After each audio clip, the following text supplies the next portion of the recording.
ప్రమాద స్థలం నుంచి క్రేన్తో బస్సును తొలగిస్తున్నారు. ఘటనా స్థలం నుంచి మరింత సమాచారం బాలకృష్ణ అందిస్తారు. బాలకృష్ణ. కర్నూలు బస్సు ప్రమాద దుర్ఘటనలో 19 మంది చనిపోయిన తర్వాత సహాయక చర్యలను చాలా వేగంగా పూర్తి చేసి బస్సును కూడా స్పాట్ నుంచి తొలగించే ప్రయత్నం చేస్తున్నారు. బస్సు కింద ఉన్నటువంటి మోటార్ బైక్ని కొద్దిసేపటి క్రితమే పోలీసులు బయటికి తీశారు. ఈ బైక్ కారణంగానే ప్రమాదం జరిగిందని చెప్పి ప్రాథమికంగా నిర్ధారణకు రావడం జరిగింది. సో ఎంటైర్ రెస్క్యూ టీమ్స్ అన్నీ కూడా ఇందులో ఇన్వాల్వ్ అయ్యి సహాయక చర్యలని ముమ్మరంగా పూర్తి చేశారు. చనిపోయిన వారిలో 2 చిన్నారులు కూడా ఉన్నారు, 17 మంది పెద్దవాళ్ళు ఉన్నారు. సో ఆంధ్రప్రదేశ్ రాష్ట్రానికి సంబంధించిన 6, అట్లాగే తెలంగాణ రాష్ట్రానికి సంబంధించినటువంటి 6, తమిళనాడు, ఒడిశా, బీహార్, కర్ణాటక రాష్ట్రాలకు సంబంధించినటువంటి వాళ్ళు కూడా మృతుల్లో ఉన్నారు. సో మొత్తంగా 42 మందితో బయలుదేరినటువంటి బస్సు ఒక్కసారిగా తీవ్ర విషాదాన్ని నింపింది. కర్నూలు శివార్లోకి దాటగానే చిన్న టేకూరు సమీపంలో ప్రమాదం జరిగింది. ప్రమాదంలో లోయర్ బెర్తుల్లో, అప్పర్ బెర్తుల్లో ఉన్నటువంటి వాళ్ళంతా కూడా కావేరీ ట్రావెల్స్ బస్సుల్లో ఇది వాళ్ళ లైఫ్లోనే చివరి జర్నీ అవుతుందని చెప్పి మాత్రం ఊహించలేకపోయారు. కర్నూలు టోల్గేట్ దాటిన తర్వాత వాళ్ళు కొద్దిసేపటికే తాము తిరిగి రాని లోకాలకు వెళ్ళిపోతామని మాత్రం వాళ్ళు కల్లో కూడా ఊహించి ఉండరు. ఎందుకంటే అంతటి విషాదాన్ని నింపింది ఈ దుర్ఘటన, ఈ ప్రమాదం. సో నాకు ఈ బైక్ చూస్తున్నాం, పల్సర్ బైకు. ఈ బైకు ఎగ్జాక్ట్గా బస్సుకు కింద ఏదైతే ఆయిల్ ట్యాంకర్ ఉంటుందో ఆయిల్ ట్యాంకర్ని ఢీ కొట్టిన తర్వాత అదే స్పీడ్తో ఉన్నటువంటి బస్సు ముందుకు రావడంతో ఫైర్ ఒక్కసారిగా మంట చెలరేగి మంట కింది నుంచి మంట అంతా కూడా పూర్తి స్థాయిలో బస్సును చుట్టుముట్టింది. బస్సును చుట్టుముట్టిన తరపులో ఒక కుదుపుకోవడంతో లోపల ఉన్నటువంటి ప్రయాణికులంతా కూడా పూర్తి స్థాయిలో ఆందోళన చెందారు. సో ప్రమాదాన్ని, ఇంత పెద్ద ప్రమాదాన్ని లోపల ఉన్నటువంటి ప్రయాణికులు ఊహించలేకపోయారు. అక్కడ ఉన్నటువంటి ఏవైతే ఎగ్జిట్స్ ఉన్నాయో, ఎమర్జెన్సీ ఎగ్జిట్స్, ఎమర్జెన్సీ విండోస్, వాటన్నింటినీ కూడా బ్రేక్ చేసుకొని బయటకు వచ్చారు. అట్లా 27 మంది తమ ప్రాణాలను కాపాడుకున్నారు. బస్సులో ఉన్న ఒక ఆందోళనకరమైనటువంటి సిచ్యువేషన్ నుంచి వాళ్ళంతా కూడా బయటపడ్డారు. వాళ్ళకు ఒక పునర్జన్మ లాంటిదని చెప్పవచ్చు. ఎందుకంటే ఈరోజు 19 మంది చనిపోయారు, మిగతా 27 మంది బ్రతుకున్నారంటే ఎంతటి సిచ్యువేషన్ని వాళ్ళు ఓవర్కమ్ చేసి బయటకు వచ్చారో మనకు ఈ ఇన్సిడెంట్ని బట్టి అర్థమవుతుంది. సరిగ్గా 10 సంవత్సరాల క్రితం పాలెం దగ్గర కూడా ఇట్లాంటి ఇన్సిడెంట్ జరిగింది. పూర్తిగా ఆ సంఘటనను ఇదే బస్సు ఘటన గుర్తుకు చేస్తుంది. ఆ బస్సులో కూడా 45 మంది సజీవ దహనమయ్యారు. మళ్ళీ అట్లాంటి ఘటనే రిపీట్ అయింది, పునరావృతమైంది. ఇదే హైవే, హైదరాబాద్ బెంగళూరు హైవే సాక్షిగా 19 మంది చనిపోయారు.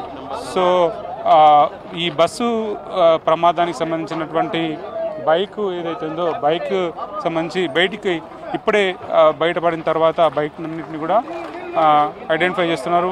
పోలీసులు కానీ, ఫోరెన్సిక్ టీం కానీ ప్రతి ఒక్కరు కూడా క్షుణ్ణంగా బయటికి తీసే ప్రయత్నం చేస్తున్నారు. సో దానికి సంబంధించిన శాంపిల్స్ని సేకరిస్తూ ఉన్నారు.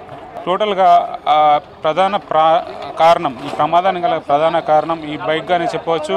సో బస్సు డ్రైవర్ చెప్తున్న దాని ప్రకారం బస్సులో 2 డ్రైవర్లు, ఒక లక్ష్మయ్య, అట్లాగే మెయిన్ డ్రైవర్గా ఉన్నటువంటి లక్ష్మయ్య, ఇంకో డ్రైవర్, 2 డ్రైవర్లు ఉంటే 2 డ్రైవర్లు కూడా ప్రధానమైన లక్ష్మయ్య చెప్తున్న దాని ప్రకారం బైక్ రోడ్డు మీద ఆల్రెడీ వర్షానికి స్కిడ్ కింద పడి ఉంది. అది ఆ వెహికల్ని, ఆ 2 వీలర్ని దాటుకుంటూ ముందుకు వెళ్ళే ప్రయత్నంలోనే ఫైర్ చెలరేగిందని చెప్తున్నారు. సో రెవెన్యూ డిపార్ట్మెంట్ కానీ, పోలీస్ డిపార్ట్మెంట్ కానీ ఈ వెహికల్కి సంబంధించినటువంటి డీటెయిల్స్ తీసుకునే ప్రయత్నం చేస్తున్నారు. చాసిస్ నెంబర్ని వాళ్ళు స్కాన్ చేస్తున్నారు. అట్లాగే బైక్ సంబంధించి నంబర్ని నోటీస్ చేసే ప్రయత్నం చేస్తున్నారు. చాసిస్ నెంబర్ని వాళ్ళు రికార్డ్ చేస్తున్నారు. దాని ఆధారంగా దానికి ఇన్సూరెన్స్ కానీ, లేకపోతే బైక్ ఓనర్షిప్, అట్లాంటి డీటెయిల్స్ అన్నింటిని కూడా వాళ్ళు తీసుకోవడానికి, ట్రాక్ చేయడానికి పనికొస్తుంది. సో శివశంకర్కి సంబంధించినటువంటి బైక్ ఇది.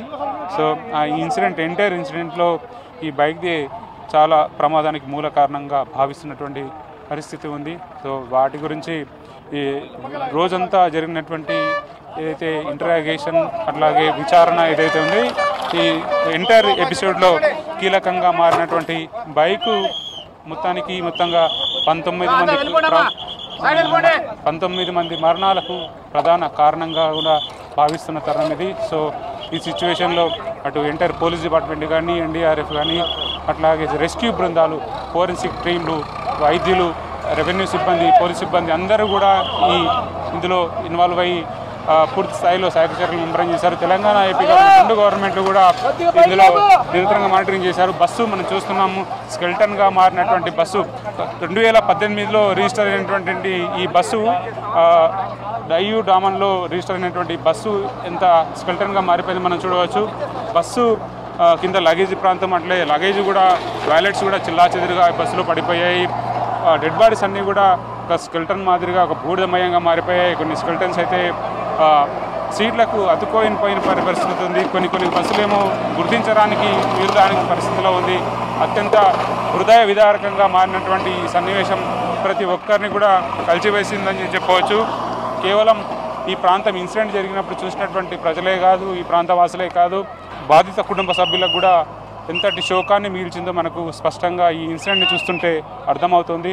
సో అట్లాంటి సిచ్యువేషన్ ఇది.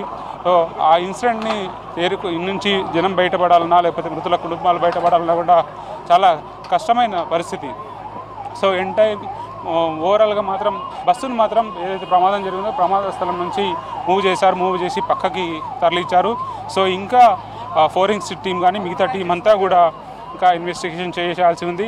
ఇందులో దొరికే ప్రతి క్లూ కూడా చాలా ఇంపార్టెంట్. ఎందుకంటే చాలా వస్తువులు మనుషుల ప్రాణాల కన్నా ఏది ఎక్కువ కాదు, కానీ వాటితో పాటు వాళ్ళు క్యారీ చేస్తున్నటువంటి లగేజ్ కానీ, వ్యాలెట్స్ కానీ, ఆర్నమెంట్స్ కానీ, మిగతా చాలా వాల్యూ ఐటమ్స్ అన్నీ కూడా బూడిదైపోయాయి. వాళ్ళతో పాటు మట్టంలో కాలిపోయాయి. పూర్తిగా సజీవ అయినటువంటి పరిస్థితి మనకు స్పష్టంగా కనిపిస్తుంది. ఇంకా ఫోరెన్సిక్ టీం కానీ మిగతా ఏవైతే పూర్తి స్థాయిలో దర్యాప్తు సంస్థలు ఏవైతే ఉన్నాయో ఈ ప్రమాదానికి సంబంధించిన పూర్తి కారణాల కోసం ఫర్దర్గా కూడా ఇంకా ఇన్వెస్టిగేషన్ చేస్తామని చెప్పి రెండు ప్రభుత్వాలు చెప్తున్నాయి. కాబట్టి సో మరిన్ని విషయాలు వెలుగులోకి వచ్చే అవకాశం ఉంది. కెమెరా పర్సన్ శ్రీనివాస్ కలిసి బాలకృష్ణ V6 న్యూస్, కర్నూలు నుంచి.